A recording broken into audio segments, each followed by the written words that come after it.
But I'm seeing new formats, some smaller works. It's really exciting. Yeah, some were, commissions. Some of these pieces are kind of interesting. Actually, yeah, you're right. I think I've been experimenting a little bit, which is always fun. Yeah. Spring brings experimentation, doesn't it? Yeah, it does. And it's always I always think that you need to play, play in your studios to we especially as artists, when you find some modicum success, you tend to get trapped in that. If you're working with a gallery, they may want you to paint that one piece over and over so that they can sell more, and then your work gets smaller and smaller because of the Instagram phenomenon, And so I've always resisted this temptation to, just make my creative space just transactional. And then, of course, that takes risk and intentionality, but I always thought it's an opportunity to play, to privilege to have margins and space to explore. So. And you have a chapter about play in your upcoming book, right?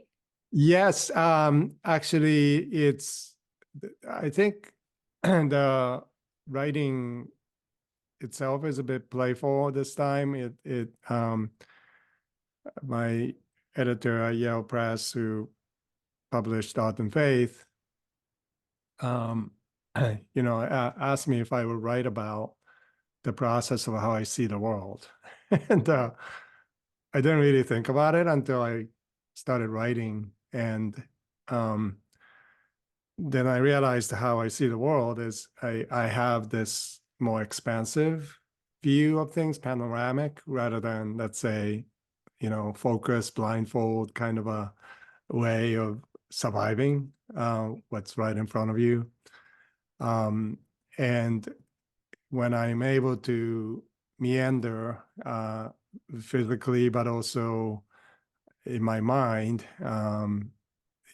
to explore, to play, it allows that framework to come into the studio and whatever I am doing here, I am able to tap into that. So.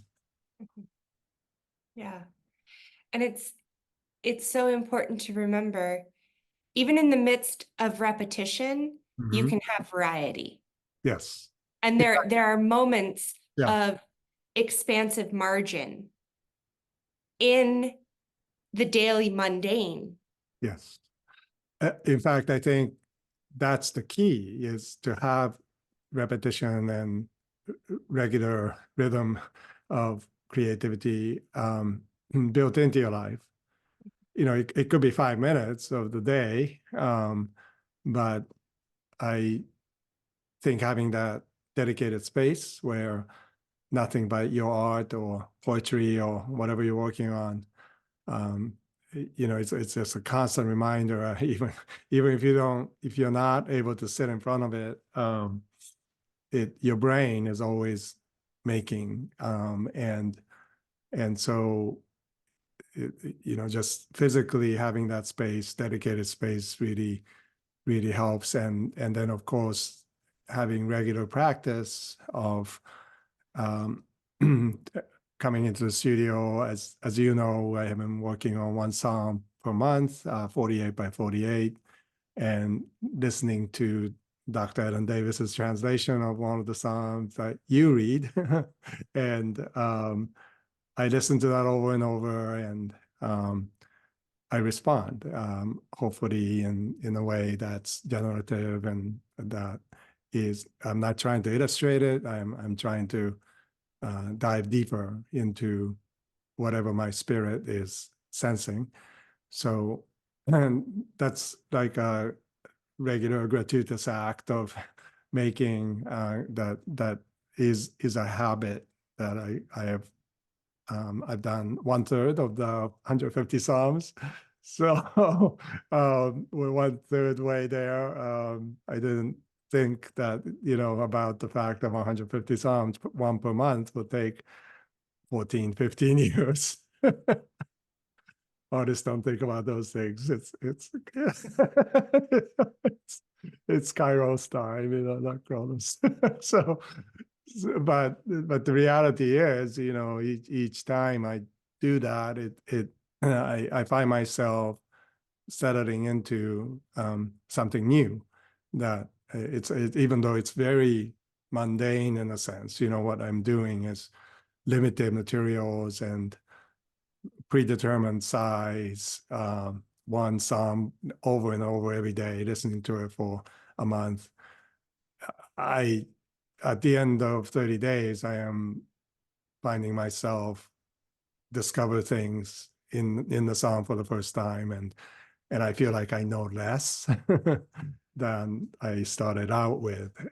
So that's, I think, creating a disciplined habit really allows you to develop this margin of playfulness and being able to discover something new in that process. Yeah. And you're in dialogue, you're in conversation with the Psalms. Yes. What would you say are the other things you're in a call and response with? Wow. This place certainly is that, I'm surrounded by 3 acres and 99 acres of protected land. So and the way I am looking out the window, there's no buildings, nothing, just the sky and trees, and sometimes deers will walk right by. I just saw one over here, but so I am connected to this land here, and I've learned a lot from this land. And of course, Hejin and I, as we are here most of the time, unless we're in Fort Lee, where estuary office is. And then, we get to spend a lot of time inhabiting this place, and place makes a difference. It really is part of your art and part of your life, and certainly part of your aesthetic. So that has been really important, and part of my book is to explore how important, what are the details of, what I find interesting, observe seasonally. It's fascinating that every day is different, right? Every season is different. There's no time in which you can really repeat the same flowers from blooming in the same way, even if it's like tulips. It's every season it's different, and that fascinates me.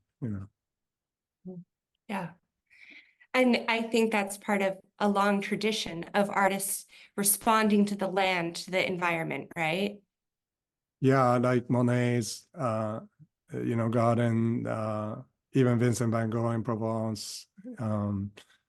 Many Japanese artists would travel during the summer to along these pilgrimage sites, to also get refreshed, but also to find new inspiration. So I think you're right. The part of placement in the world, can develop a certain language for creating something new. Mhm. And I think some of the observation of the land is tied to that idea of beauty that you talked about in the most recent Culture Care letter with the Frederick and the Leonni. And just that pervasive idea of how do we encounter beauty, right?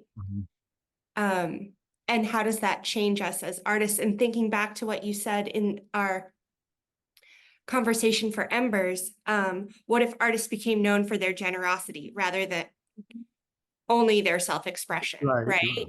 And Yeah. all of that somehow ties together and this beauty and generosity and self-expression all combined into an offering, right? Yeah, yeah. So interesting. When I say artists can be the most generous people in the world, people are like, what? Aren't they like the most ego narcissists? Which we are, and I think that's fair. But at the same time, I've seen artists like at December's gala, right? We're asking people to be impact partners, and then we ask all these people that we think they can be great impact partners, and the first sign up was an artist who is expecting a child, and we were certainly not expecting this person to sign up to be impact partners, but he did, and then I realized, of course, I've seen this before. It's the artists who come to I Am Culture Cares, when we used to do the end of the auction to raise funds. It's the artist from Michigan who travels and brings the piece, frames the piece themselves, brings the piece to volunteer to be at the space so that the staff is not overtaxed. It's the artists who write that check that I know she cannot afford to write. And I've seen this so many times over the years that I began to say artists can lead in the world's generosity, and because we have been in the margins, we know what it's like to be with the poor and oppressed, and we understand that whatever's, and we understand what sacrifice means, because in any art form, it requires an enormous amount of dedication and sacrifice to gain that discipline of making. So I keep saying that, and often it's the artist who proves me right, and Frederick the Mouse, patron saint of art and color in most desolate, bleak winters of our days, um, is a wonderful parable to consider, and to me, these are not just children's illustrations. They have something profound to say to a world in which we are decimated by culture wars, polarity, and divisiveness, and people always pushing back on the idea of abundance, idea that even like country like America can be generous, or has keep its democracy alive. Those seem so fantastical to people today, like you're just dreaming. And I always remind them, well, I am. And that's what Dr. King said. I have a dream. That's what the founders of the Constitution, they had a dream, and it's somewhat illogical to even frame it in terms of practicality, because idea is so much bigger than who we are individually and what we are faced with, right? And so what art can do, actually, like Frederick, is to bring these complex, beautiful, nuanced colors into flooding into our memory and our imagination, and then even scarce winter bleakness becomes filled with hope and possibility. And so I began to be not shy about saying those things, and sure enough, you get pushbacks all the time. And I always think, well, thank God for those things, because I really want people to know that this is not just dreaming, artists dreaming about the future. It is what we all need to aspire to teach our children, to have hope and to, because that hope creates a future. Mhm. If we're just saying status quo, that's not going to do anything for the future. As I was thinking about things that we would be talking about today, I came across this quote by Nietzsche, who Yeah. said, "The essence of all beautiful art, Yeah. all great art, is gratitude." Yeah. Oh my goodness. How right Nietzsche was, and he's an interesting study, being known for that famous statement, God is dead. But we don't realize the context of that, right? That Nietzsche himself was really asking theistic questions in its doubt and denial of God, and he knew that modern, conceptually, the grade of modernity, that is the most honest position. So in order to have faith of any kind, whether it be institutions or, this reality of something to overcome the limitations of our beings, you have to start with the death of God in that sense. Very honest, something that Christians need to grapple with, certainly. But to us, the death of God, death of Christ, it was the beginning of a miraculous journey. So it's not, kind of this atheist versus theist thing. It's really more about honesty of, and the gratitude is such an important part of our creativity and imagination, to be harnessed by, knowing that we have been given much, and therefore we can create generously, and what we do can be pointing to the world of abundance rather than just screaming at the black hole, and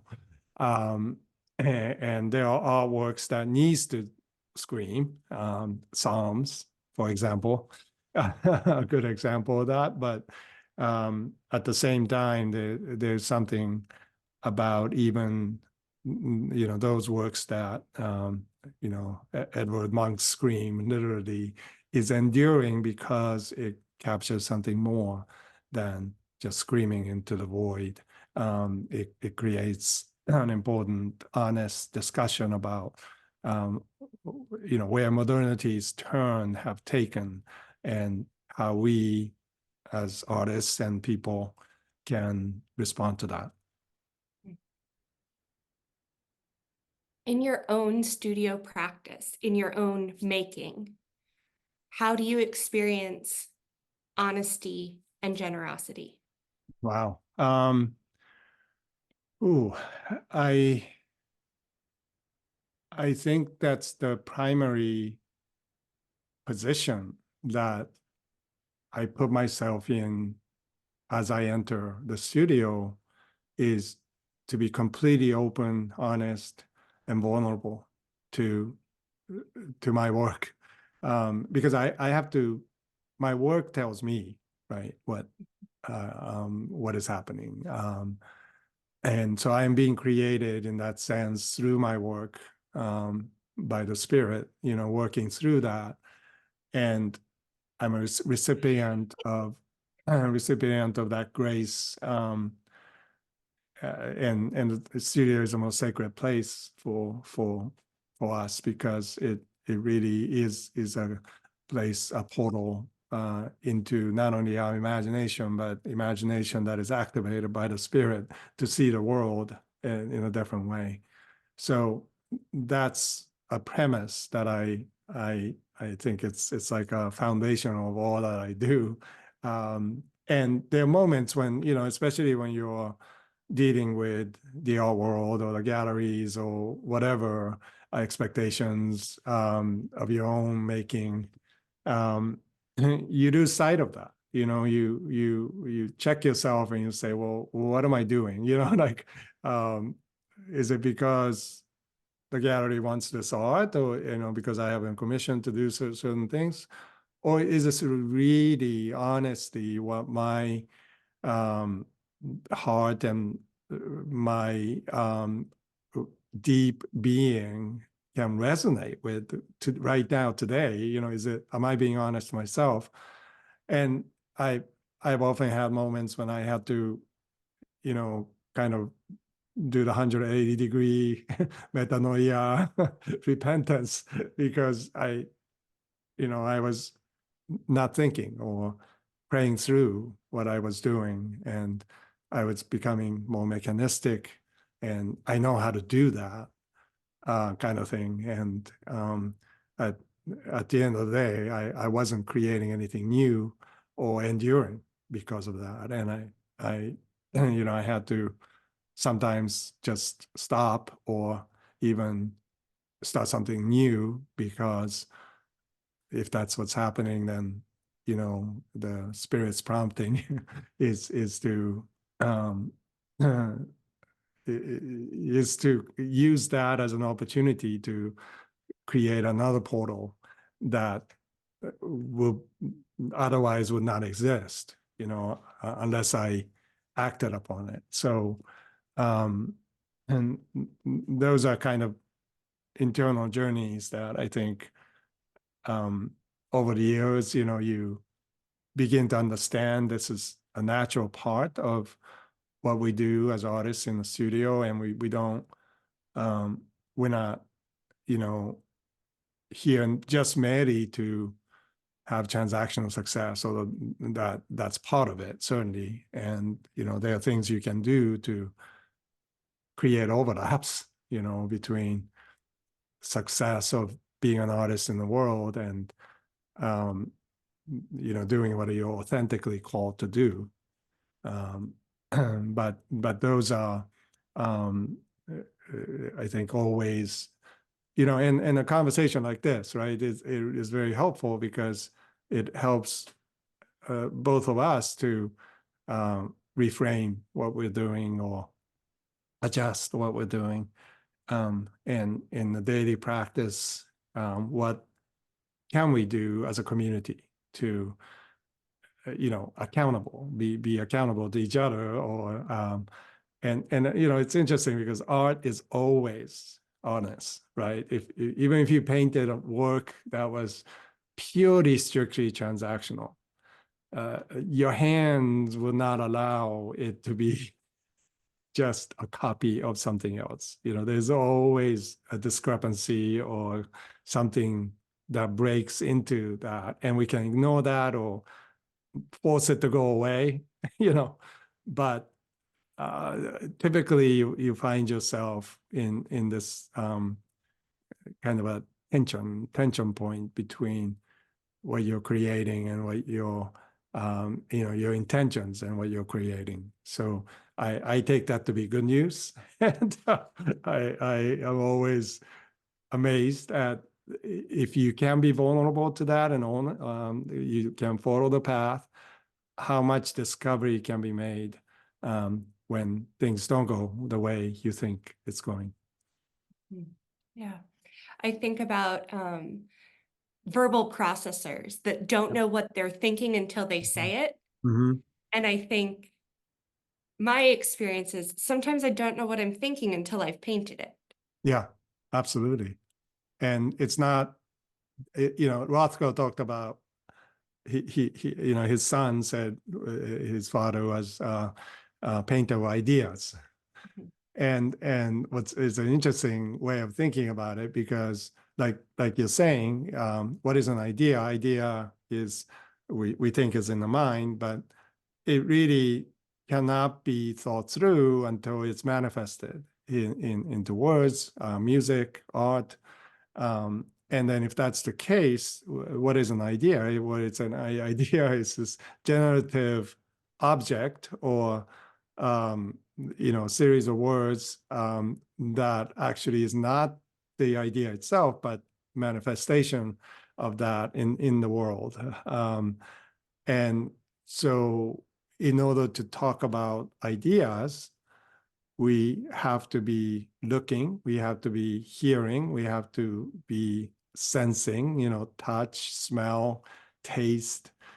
And if that's the case, then all knowledge is in some ways somatic, you know, and it's not something you can just say, well, here's an idea. What do you think?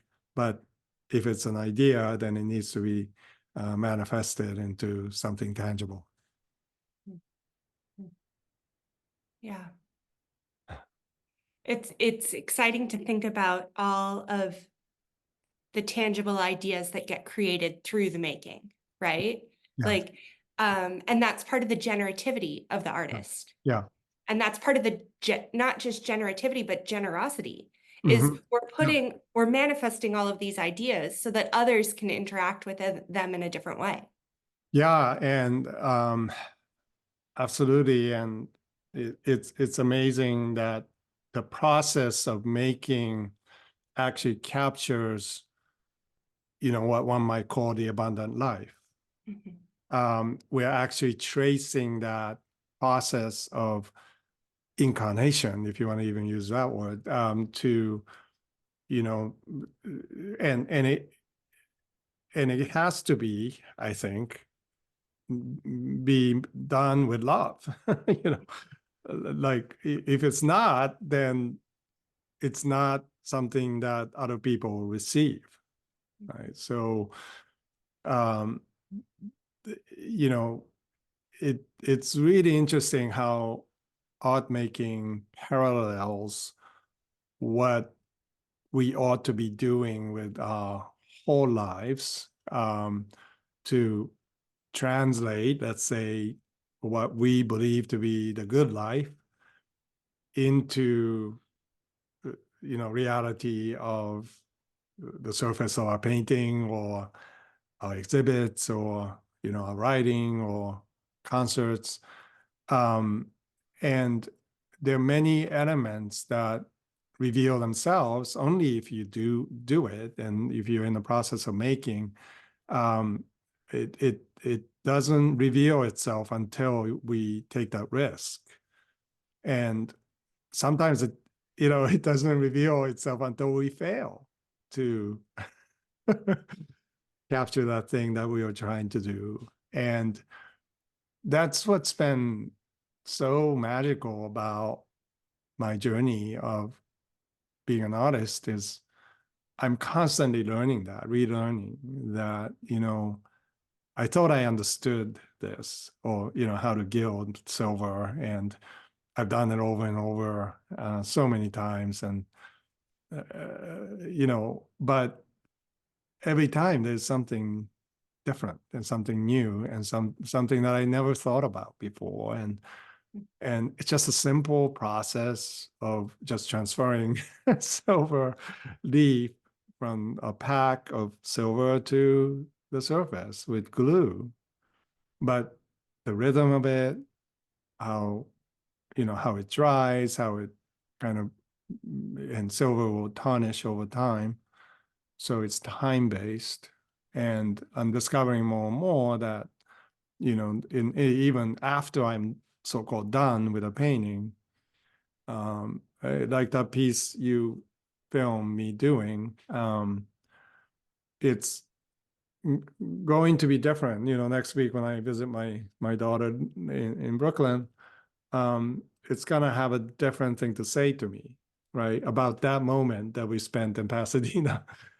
And it's just so fascinating to me that it continues to give, that it generosity, and it just continues to open up new portals. And how could that be? You know, is like, it's astonishing what art can do. And you know, in Vincent van Gogh's Starry Night, it doesn't matter how many times you've seen it, every time it's new.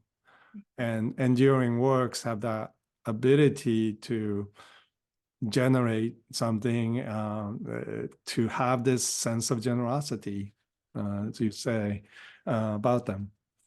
Yeah. This past week, I was at the Getty Center and I was looking at Van Gogh's irises. I was there very Oh, early in the wow. morning. I was Wow. the only person in the gallery. Oh, Got to spend an extended time looking at this piece. And I also was wearing my sunglasses. So I had polarized lenses on Yeah. looking at this piece. Yeah. And it was just this moment of seeing it with new eyes, Yeah. right? Yeah. Because I took them on and off, but it was Yeah. so interesting to see different nuance in that painting, right? Mm-hmm. The way he so successfully constructed the papery part of the iris that comes Yes. off the bloom Yes. with the polarized lenses on, it looked translucent. And it was like, that's what he was seeing as Yeah. he made it. Yes. And when you're there with your regular glasses on or no glasses, Right. you see it, you get the idea of it, but Right. it's not as effective as when Yeah. I saw it with the Right. polarized lens on. Yeah. And if you take your iPhone and take a Yeah. photo, right? Yeah. That's an AI translated image of Van Gogh, you know, and you lose quite a bit by doing that. Most people don't realize that, you know, people go into museum to see Mona Lisa just to take a photo of it. But but that kind of is not why you should go. You should go actually like what you're saying is like look at it from different angles and with you know naked eye and what is it doing? What is the surface doing? And the eye is such a fine instrument. I mean, we are constantly filtering out information just to Mhm. make sense of the world. Mhm. And art allows you to sit, focus, behold, and all of a sudden you can start to remove these things that shackles us to, you know, just focus on something for survival's sake. And it's an entire, you know, new creation in there because you discover things that you first of all you didn't realize before. And that moment when you notice that this, you know, this is what Van Gogh has done, but also, and because of the materiality of it, the effect that the paint itself, the life that it has, the energy that it conveys, um, you are also in some ways touching the surface, right, with your eyes.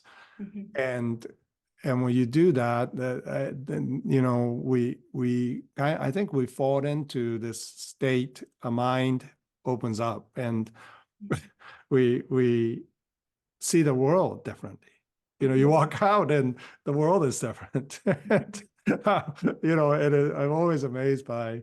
And I was at Fitzwilliam's in Cambridge, looking at William Blake's work, which Blake I love, and again I have seen these plates over and over, right? I studied them, I memorized some of them, and it's as if it's for the first time, and these are etched plates, you know, so they're done with copper etching with special kind of a technique that Blake developed, and but I'm you know, my eyes are responding to something that I know in my head that I know, but that's not what I'm looking at. My eyes seeing something new. Yeah. So It's exciting. I know. Hooray for the opportunities to behold Yes, yes, and to see with new eyes. yes. And may we all be like Frederick to invite other mice to come along with us in museums.